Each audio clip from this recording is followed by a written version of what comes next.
My name is Diana Wells. I'm the founder and CEO of SparkMart, a convenience store chain spread across Colorado and Arizona. For 15 years, I took pride in building what I believed was a values-driven company serve customers, treat employees better, and keep everything transparent. That was until a plain white envelope landed on my desk 3 weeks ago. Inside, no return address, just a handwritten note. If you really care about your employees, walk into store number 47 as a new hire. 2 weeks later, I walked through the sliding doors of SparkMart 47 in South Denver. No luxury sedan, no press team. Just me, hair tied back under a cheap brunette wig, fake ID badge clipped to a wrinkled polo shirt, and a name that wasn't mine, Denise Wallace. The store sat on a busy corner next to a gas station and a laundromat. Inside, shelves were unevenly stocked, a faint smell of burnt coffee lingered in the air, and the AC buzzed like it had given up. A delivery guy was arguing over a missing invoice, while a kid screamed for candy 2 aisles over. Pure chaos. The first person I met was Lorraine, the shift manager. Mid-50s, pale pink button-up, and zero interest in eye contact. "You're Denise," she muttered without looking up from her screen. "Back rooms down the hall. You'll be doing stock." That was it. No welcome, no orientation, just a verbal shove down a hallway. I hesitated, then turned to ask where the time clock was. Big mistake. Lorraine finally looked up, sighed like I'd ruined her day. "First day, huh? Listen, sweetheart, don't overthink it.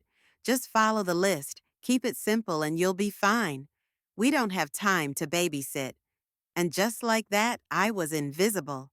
When I entered the stockroom, Leo skinny early 20s, Asian quiet eyes, was unpacking boxes. He glanced over, did a double take. "You the new one?" "Yeah," I smiled. "Denise." He nodded, offered a tight smile. "You'll get used to it. I started a few weeks ago. They don't talk much at first." He wasn't wrong. That afternoon, I made a simple mistake, typed in the wrong SKU for a soda shipment. It wasn't major, but Lorraine caught it while hovering near the register and announced loud enough for customers to hear. "Didn't you read the damn code? How long do you plan to keep people waiting?" A woman in yoga pants glanced at her watch and sighed. A teenager rolled his eyes. I mumbled an apology and fixed the entry. Later, while wiping down shelves, I overheard one of the clerks whisper to a coworker, "New girl already got the Lorraine welcome." They laughed. I went back to the stockroom and Leo handed me a bottle of water. "Take this. You won't get a break till your shift's over." They don't mention that part. I looked at him and wondered, how did I let this happen in my own company? By the time my shift ended, I'd been dismissed, ignored, subtly mocked, and overworked. And it was only day one. I had created SparkMart to be a place of respect. But this store number 47, had become something else entirely, and I wasn't walking away. My next shift started at 2 p.m. sharp. I showed up early, same wrinkled uniform, same badge, with Denise printed in smudged ink. Outside, the sun was relentless. Inside, the store felt just as oppressive, only colder in tone. Leo wasn't on shift today. The energy felt different without him. Marcus, a tall, broad-shouldered black guy in his 30s, was the only one working in the stockroom. I approached him, trying to sound casual. "Hey, do you know where they stored the new Oreos?" He didn't even look up. "Ask Lorraine," he grunted. "I'm not your supervisor." Back on the sales floor, Lorraine was stacking milk jugs into the cooler. "Sorry to bother you," I said, "but I couldn't find the Oreo shipment. It's probably in the back with yesterday's load." She interrupted, not missing a beat. "Go find it. It's a storeroom, not a maze." I clenched my jaw but nodded and left. This wasn't oversight anymore. It was a pattern-calculated coldness disguised as efficiency. Around 4 p.m., Lorraine handed me a spray bottle and a grimy cloth. "You can clean the floor around the register and seating area. No mop, just this. Make sure it's spotless. No equipment, no gloves, no explanation. I crouched down, knees pressing against the cool tiles, wiping sticky patches of soda and shoe prints by hand. A group of high schoolers walked in, laughing loudly, and one girl muttered, "Why isn't she using a mop?" The others just shrugged. Yeah, good question. By 5 p.m., my lower back ached and my hands were red from chemical cleaner. I stood up and approached Lorraine. Can I take a 5-minute break? I haven't sat down since I clocked in. She barely looked at me. We don't offer special treatment for temps. You've got less than an hour left. Push through. I exhaled slowly, jaw tight. I knew federal labor laws allowed for breaks. I also knew pushing back would blow my cover. This wasn't about proving I could take the abuse. It was about documenting the rot. Quietly. A little later, I bumped into Marcus again near the delivery bay. He was unloading cases of water, his shirt soaked through. Back again, I asked, hoping to spark something. Swapped shifts with my cousin, he muttered. Extra hours don't mean extra pay, but it keeps me in Lorraine's good graces. She doesn't like people asking for breaks or calling in sick. Says it's not professional. I shook my head. So who does she like? He scoffed. Sandra, checkout girl with curly hair, used to be her favorite, but she went on maternity leave. Lorraine hasn't said her name since. It hit me then. This wasn't just a toxic boss. It was a whole caste system enforced through silence punishment work and subtle threats. New people were crushed into submission, and the ones who questioned anything disappeared. Later, just before the end of my shift, I was assigned bathroom duty. No warning, no explanation, just the task. Standing there in that dingy staff restroom, scrubbing a toilet with a stained brush, I stared at my reflection in the cracked mirror above the sink. This wasn't a disguise anymore. This was exposure to every broken piece of a culture I thought I'd built on respect. That night back at my rented studio, I peeled off the uniform and noticed my palms rough and raw. I collapsed onto the bed, not from exhaustion, but from a mix of heartbreak and disbelief. I remembered Leo secretly handing me water, Marcus just trying to survive the game, Lorraine speaking daggers in a whisper. Something had rotted here. Not the shelves or the floor tiles, but the soul of Store Nar 47, and I was going to root it out. Tomorrow I'd watch even closer. The third day started with a light drizzle, but something in the air felt heavier, like the quiet before a storm. I no longer felt like a CEO doing field research. I felt like any other disposable employee, trying to keep her head down and avoid the wrong kind of attention. I was scheduled for the closing shift from noon to 9 p.m. When I arrived, Leo was just wrapping up his morning shift. He passed me near the stockroom and slipped a small folded note into my hand. Be careful tonight. The evening manager's bad news. I slipped the note into my pocket without a word. My pulse quickened, not from fear, but from instinct. Something was about to go sideways. Rick, the manager on duty, was already in the office when I clocked in. Early 40s, wide shoulders, thinning hair, slicked back like he wanted to be a nightclub bouncer. From the first handshake, he gave me the kind of smile that made your skin crawl. Denise, right. I've heard you're a hard worker, he said, his eyes scanning me like inventory. We like that around here. Stick with me and I'll take care of you. I forced a smile. I'm just here to do a good job. He chuckled low and oily. That's what I like to hear. He assigned me to restocking the back room again. I asked if I could try working the register to get experience in different roles. Not yet, he said, barely hiding his smirk. We save the front for people who bring in the customers, you know what I mean. I knew exactly what he meant. By 7 p.m., the foot traffic died down. Rick wandered into the back room with a cup of coffee and stood way too close. Tough shift, huh, night work? Gets real dull without... Incentives. I kept working, pretending I didn't hear him. He leaned in closer, his breath laced with peppermint gum and arrogance. Tell you what, you want to lock down that evening shift? I can make it happen. All it takes is a little friendliness. I took a step back, clutching the clipboard like a shield. I don't think that's appropriate. He smirked as if that word meant nothing to him. Think about it. You don't want to end up on Lorraine's bad side, do you? He turned and walked out like he hadn't just crossed every line in the book. I stood there heart pounding, not with fear, but rage. That was the moment I stopped just observing. I turned on the voice memo app on my phone and started jotting notes. Not just words, but tone timing his behavior. If I confronted him now, he'd deny it. But I wasn't going to confront him. I was going to catch him. Later that evening, while organizing the coffee area, I saw a young blonde cashier hiding near the espresso machine. Her eyes were red and she was visibly shaking. I crouched beside her.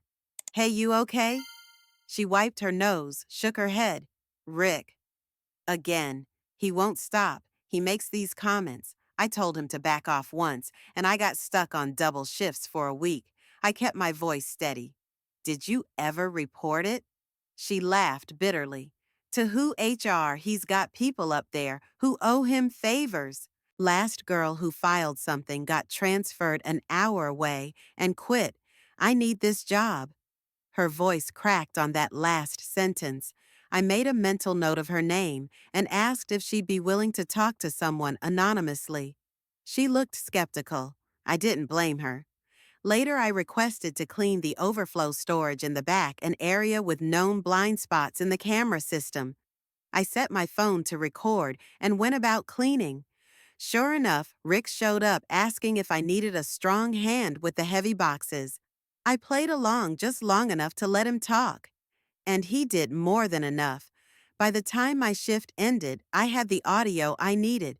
But more than that, I had faces. I had people who'd been silenced, manipulated, and cornered. As I walked out of the store, the night air felt like a slap of reality. This wasn't just a bad apple. This was a rotting tree branch that had grown too long. Rick didn't know it yet, but the woman he tried to intimidate wasn't Denise Wallace. She was the CEO, and she had everything she needed. I arrived at store number 47 earlier than usual. The air was thick not with weather, but with the weight of knowing something had shifted. My role was no longer just observational. I had evidence, I had leverage, and I was ready to use it. Rick was off that day, but Lorraine was in rare form. As soon as I clocked in, she waved a paper in my face like it was a warrant. There's an issue with last night's inventory. 3 cases of soda are unaccounted for. You were the last one logged into the system. I took the report from her, my stomach turning not in fear, but recognition. This wasn't carelessness. This was a setup. I double-checked the timestamps. The error had been entered at 10:03 p.m., 45 minutes after I clocked out. I kept my voice calm. I left at 9:15. This entry wasn't mine. She raised an eyebrow, crossing her arms. Then, who was it? The system says it was done under your login. It wasn't my login. It was Rick's disguised under a generic technical username, RK47. Something our older back-end systems hadn't scrubbed yet. I recognized it because I'd seen it on old developer spreadsheets when I still reviewed store logs personally. I'd like to speak to a regional supervisor, I said firmly. Lorraine stiffened. Temporary hires don't get access to supervisors. You file a report and HR handles it. I nodded slowly. Right. But in the meantime, she said with a smirk, we're putting you on a performance hold. No new shifts until the report's reviewed. And don't come back until we contact you. I didn't argue. I just walked away, every cell in my body vibrating. In the stockroom, I found Leo again. His face fell when he saw me. They're doing it to you too. I nodded. Ever hear of this happening to anyone else? Leo glanced around, then leaned closer. Maya. She used to be a cashier. Sweet girl. One day they accused her of shorting the drawer. She swore she didn't. 2 days later, she was gone. I swallowed. What happened to her? Leo shrugged. Last thing she told me was that Rick was making her uncomfortable. She said something about reporting him. Then poof, it was becoming clear. Rick didn't just abuse power, he weaponized it. And Lorraine? She was his enabler, polishing his tracks and burying anyone who got too close. Back in the store, I caught Marcus on his way to the cooler. "Heard you're getting pulled," he said under his breath. "Yeah," I replied. "Inventory irregularities." He shook his head. "They did that to someone else last year, too. I don't say anything because I got bills, man, but I hate seeing good people crushed like this." I paused. "You think Rick has protection higher up?" Marcus hesitated, then gave a slow nod. "Word is he's got dirt on someone in regional HR, or maybe just friends in the right places. Either way, people don't last long when they push back." It was everything I needed to hear. That night back in my apartment, I reviewed every file I had: Rick's voice recordings, timestamps, user logs, even casual testimonies from Leo and Marcus I'd noted during conversations. I assembled it all into a full internal report, complete with attached audio and flagged system entries. Then I logged out of Denise Wallace and logged back into the real me. From the official SparkMart CEO account, I sent the report to the head of human resources, the director of legal affairs, the chief operating officer, and most importantly, our internal ethics committee. Subject line urgent: abuse of power and systematic misconduct at store number 47. I requested a board level review and called for an emergency meeting with the regional leadership. I no longer needed to pretend. It was time for them to see exactly who they'd tried to push out. Monday, 10 a.m.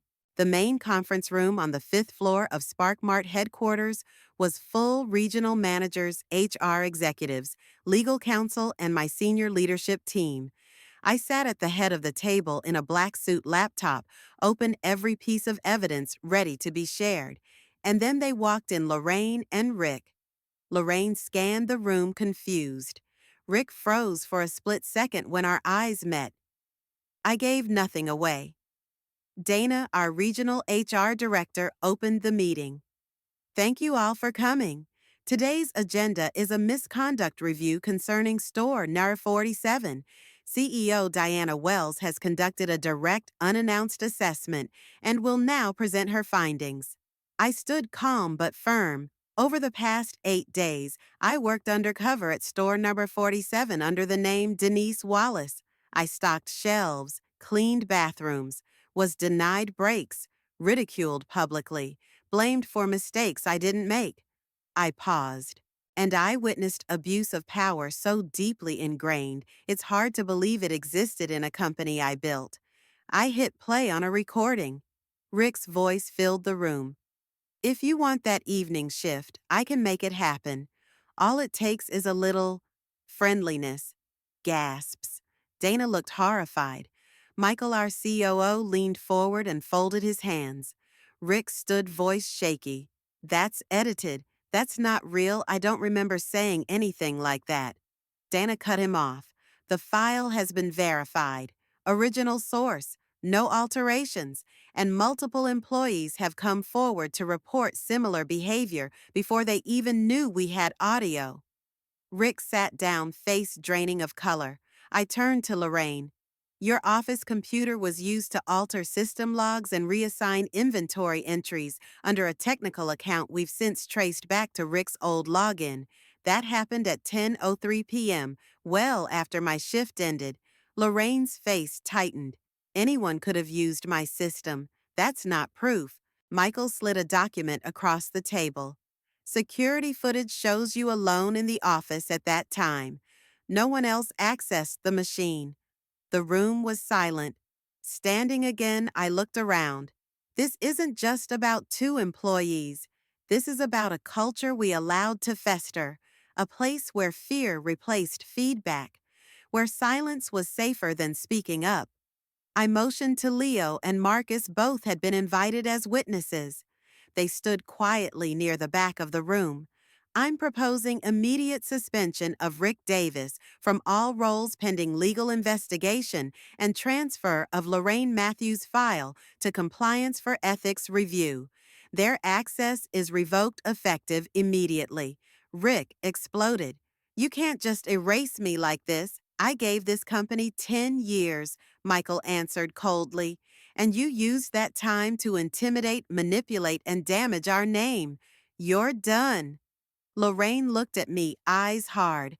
The company's changed. There's no room for people like me anymore, is there? I nodded. You're right. There isn't room for people who protect predators and silence good employees. As they were escorted out, I turned to Dana. We need mandatory ethics training for all store managers, and we're rolling out a new anonymous reporting system across all locations immediately. Leo caught my eye. He didn't smile, but he gave me a small nod. A quiet thanks. Marcus stepped forward. So, does this mean speaking up finally matters? I smiled. It always did. Now it'll actually make a difference. Store number 47 wasn't broken because of one bad man or a cruel manager. It was broken because they thought no one was watching. Well, now I was. I returned to store number 47 on a quiet Friday afternoon. Not as Denise Wallace, but as myself. No more disguise. No more fake name. Just Diana Wells, CEO. No uniform this time. Just a crisp white blouse, tailored slacks, and soft leather loafers. I walked in through the front entrance, and the moment the sliding glass doors hissed open, I felt every eye in the store lock onto me. Sandra, the cashier, who'd just come back from maternity leave, froze mid-scan. Her face turned pale. Oh, I'm sorry. I didn't know you'd be visiting in person. I smiled warmly. No need to apologize. I'm not here to inspect. I'm here to talk. I gathered the current shift team and invited them to the break room. No one was left out. Everyone, cashiers, stockers, part-timers, sat in folding chairs or leaned against the wall. Leo sat near the back, quiet, watching. Marcus stood with his arms crossed, unreadable. I stood in the center. No microphone, no slideshow, just the truth. I owe you all an apology. The room went still. I founded SparkMart on the belief that dignity and fairness weren't optional, that every employee, regardless of role, should feel safe, seen, and respected. But somewhere along the way, we failed you. I failed you. I looked toward Sandra, who was blinking back tears. Leo kept his head low, eyes locked on the floor. I heard your stories about the fear, about being ignored, overworked, or manipulated, about how silence became a survival strategy. And I want you to know this ends now. I pulled a packet from my folder. Starting next week, SparkMart will launch a new anonymous reporting system across all stores. Anyone can file a complaint about harassment, unfair treatment, or anything that violates our values without fear of retaliation. I met their eyes one by one. We're also revamping our promotion and evaluation process. Store managers will no longer be the sole voices in decisions. We're creating an employee representative council so your voices are heard. Marcus spoke up. What about the people who already left, like Maya? She's back, I said. We've offered her a position in the corporate training team. She's helping build our new Culture First curriculum. A younger employee raised a hand shyly. Are you going to visit other stores too? Or just this one? I smiled. You won't know when. I plan to walk into stores unannounced, undercover or not. Not to catch people, but to make sure no one feels invisible again. A few quiet chuckles, some smiles. Slowly, tension started to melt. When the meeting ended, Leo followed me outside. Thank you, he said. I didn't think someone like you would ever come back, let alone fix things. I placed a hand gently on his shoulder. You're the reason I had to come back. People like you who stay silent but never stop caring, you're the soul of this place. The next morning, a brief news article appeared. CEO goes undercover reforms chain after workplace scandal. It didn't name Rick or Lorraine, our legal team ensured privacy, but the message was clear: SparkMart no longer tolerates silence or shadows. A week later, a handwritten letter arrived at my office. I thought no one would ever listen to someone like me. But you didn't just listen, you acted. Thank you, Maya. I slid the letter into the top drawer of my desk. SparkMart isn't perfect, but it's mine, and now I'll make damn sure it stays honest.